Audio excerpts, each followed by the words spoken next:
Olá, minha gente. Este vídeo é sobre a atividade laboratorial comprimento de onda e difração. Costuma causar alguns problemas no âmbito da física 11º ano, mas na realidade não é uma atividade muito complicada. Vamos ver se eu vos consigo ajudar. No conteúdo do vídeo vou incluir quais são os objetivos da atividade, o que é que precisamos reunir para a executar e como se executa, o que é relevante registar e medir, o que é que vamos calcular visando os nossos objetivos e o que é que concluímos ou criticamos com esta atividade. Nos objetivos, vamos avaliar o que é que se pretende. Temos aqui um conjunto de objetivos interessante.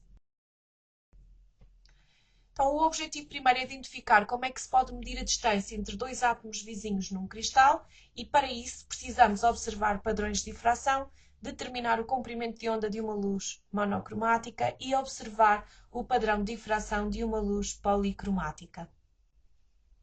O que é que vamos reunir e como é que executamos esta atividade? Quais são os materiais e os procedimentos por trás desta dinâmica? Vamos precisar de um kit de óptica, uma fenda de abertura variável, placa com várias fendas, uma luz laser ou um feixe de luz, um fio de cabelo. Existem alguns diapositivos que já trazem o fio de cabelo, mas se tirarem o vosso, um restinho também é possível executar a atividade. Um LED branco, uma fita métrica ou uma régua, redes de difração com o número de fendas diferente e um alvo para podermos observar tudo. O nosso procedimento também tem 3 etapas. Pretendemos primeiro observar os padrões de difração, primeiro com uma fenda de abertura variável. No fundo, vamos abrir a fenda e ir fechando para perceber o que é que muda na observação que fazemos. Depois vamos usar uma placa com um número maior de fendas e, finalmente, usar o fio de cabelo para ver ou para observar os padrões de difração. Depois, pretende-se determinar o comprimento de onda de uma luz monocromática. Isso implica que nós vamos aproximar ou afastar uma rede de difração do nosso alvo, escolher uma distância ao acaso e medir essa distância, assim como a distância entre os dois primeiros máximos observados. Portanto, os dois pontos luminosos mais brilhantes, medimos a distância entre eles, eu vou chamá-la aqui de 2A. Depois, no final da atividade, fazemos uma observação de um padrão de difração de uma luz policromática usando um LED branco com a rede de difração que trabalhamos na segunda etapa. O que é que vamos medir, o que é que vamos registar, o que é que vamos observar que é importante para esta atividade? Eu deixei aqui um conjunto de imagens. Não são as melhores, algumas são fotografias feitas pelos meus alunos. A observação dos padrões de difração usando a fenda de abertura variável. Temos aqui algumas imagens.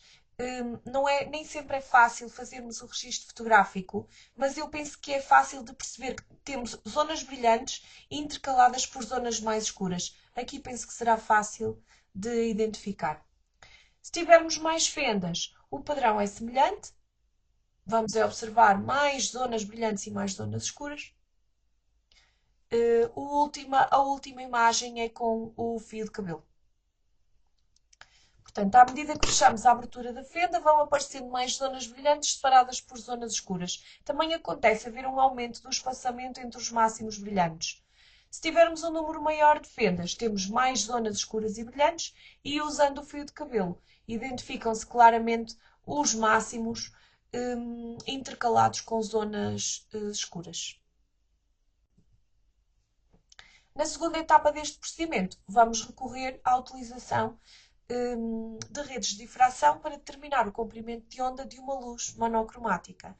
A primeira lógica é perceber a imagem que nós vamos identificar. Será algo parecido a isto no alvo? Portanto, temos aqui um ponto, o máximo mais brilhante de todos, e à esquerda e à direita os máximos de ordem 1.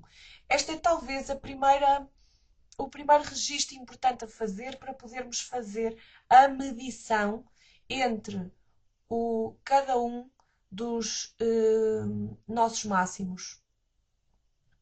Portanto, máximo de ordem 1 para ali e para aqui. Acabar aqui a minha seta. Então, eu vou ler... Ui, esta linha não me saiu muito bem.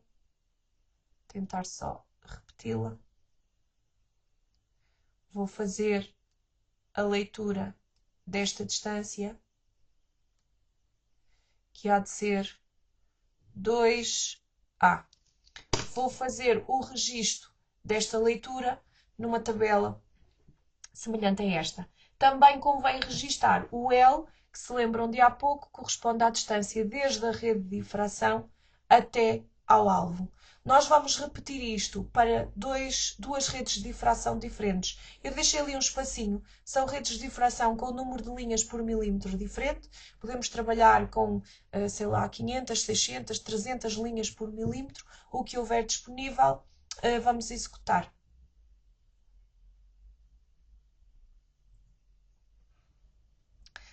Uma tabela para cada uma das redes de difração.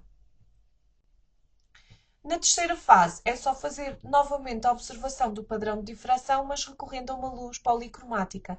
Enquanto na etapa anterior usamos uma radiação monocromática, ou seja, tem apenas uma cor, a do feixe de luz que tivermos a utilizar, aqui vamos usar o LED branco, que é uma luz policromática. Quando observamos através da rede de difração, vamos poder perceber um conjunto de várias radiações. Pode não ser tão claro como está nesta imagem, esta não é uma fotografia dos meus alunos, esta eu fui buscar em algum sítio da internet.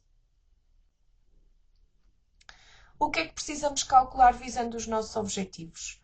Na realidade, só temos cálculos na segunda etapa da nossa atividade experimental, na determinação do comprimento de onda de uma luz monocromática. Como é que vamos fazer isso? Em etapas mais pequeninas, o primeiro ponto é determinar a distância entre duas linhas consecutivas da rede de difração.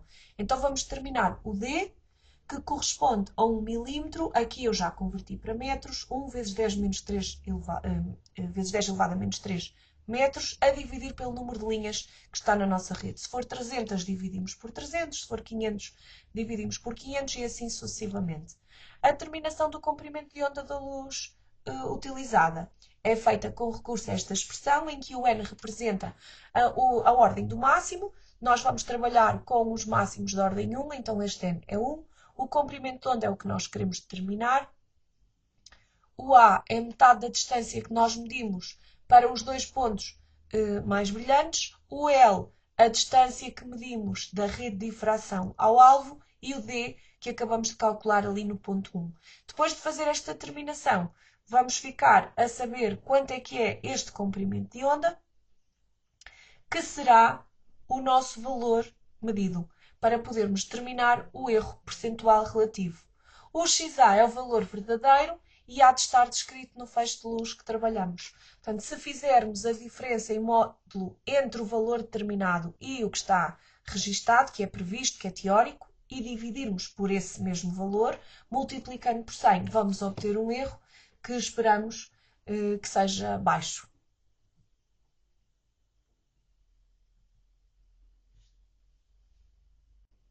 Não temos mais nada de cálculos a executar, basta apenas concluir e criticar. Então, o que é que nós concluímos com esta atividade? É preciso perceber que nem as observações é preciso registar se elas corresponderam ou não àquilo que era esperado. E se não corresponderam, fazer esse registro. Também é muito importante aqui termos uma sala escurecida para trabalhar. Então, teoricamente, o que é que nós vamos encontrar? Na fenda de abertura variável, quando a luz passou na fenda, observou-se uma espécie de espalhamento da luz que originou zonas brilhantes, onde eu tenho os máximos, intercaladas com zonas escuras. Isto é um padrão de difração. Com a placa com o maior número de fendas, se eu tenho mais fendas, eu vou identificar mais máximos, pois eu tenho mais raios luminosos a sofrer interferência, que é o que acontece no nosso padrão de difração.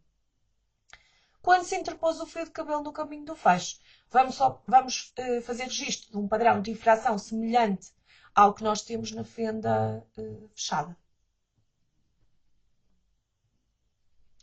Não disse, mas ainda vou a tempo, que quando a luz se espalha, as zonas brilhantes e as zonas escuras formam estes tais padrões de interferência. O que é que isto quer dizer? Se eu tenho um feixe de luz a passar para o outro lado, em diferentes orientações, vai haver interferência que pode ser construtiva e dá origem aos máximos, ou destrutiva e dá origem às zonas escuras.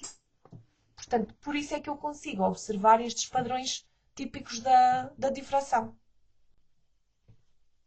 Na segunda etapa, sobre a determinação do comprimento de onda de uma luz monocromática, eu tenho que apresentar qual é que é o comprimento de onda que eu determinei. Portanto, usando aquele feixe de luz, o comprimento de onda determinado é tantos metros, usando a rede de difração de não sei quantas linhas por milímetro, e também posso identificar o segundo comprimento de onda com a rede de difração diferente. Convém também dizer qual foi o erro associado a cada uma da determinação, até para avaliar a exatidão do nosso cálculo. Se eu tiver um erro menor do que 5%, eu tenho uma terminação muito exata. Se for maior do que 5%, depende do valor. Portanto, se eu tiver 10 ou 15% de erro, se calhar já não tenho uma terminação com grande exatidão, se calhar já é pouco exata. Mas se eu tiver 6% ou 7% de erro, ainda tenho alguma exatidão. Quais são os erros possíveis que devemos assinalar nesta atividade mental? Convém distinguir entre sistemáticos e os acidentais ou fortuitos. Nos sistemáticos, vamos associá-los à incerteza dos equipamentos de medida, a fita métrica ou a régua, e também ao facto do feixe de luz que utilizarmos poder não estar perpendicular à rede de difração. É um aspecto que nós temos que ter cuidado, mas não será sempre fácil fazê-lo desta forma. Por isso é que é importante medirmos a distância entre dois máximos de primeira ordem consecutivos. Porque se eu tiver uma incidência não perpendicular, eu posso ter um lado mais comprido que o outro, e medindo a distância entre os dois máximos vou reduzir esses erros. Dentro dos erros acidentais ou fortuitos, eles podem resultar de variações na posição da rede de difração em cada medição. Se ela não for bem fixa, pode oscilar. Se eu tiver um ambiente com muita luminosidade, também vou ter dificuldades em observar o que é suposto. E esse processo também torna mais difícil saber exatamente onde está o máximo que eu vou usar para a medição que preciso. Na terceira etapa desta atividade, a observação do padrão de difração com a luz policromática. É preciso perceber que ao utilizar a luz branca, que é a tal mistura de todas as cores do arco-íris, houve separação dessas cores que a constituem no alvo. E ao haver essa separação, eu consigo identificar um padrão de difração diferente daquele que ocorre com o feixe monocromático, que é só de uma cor.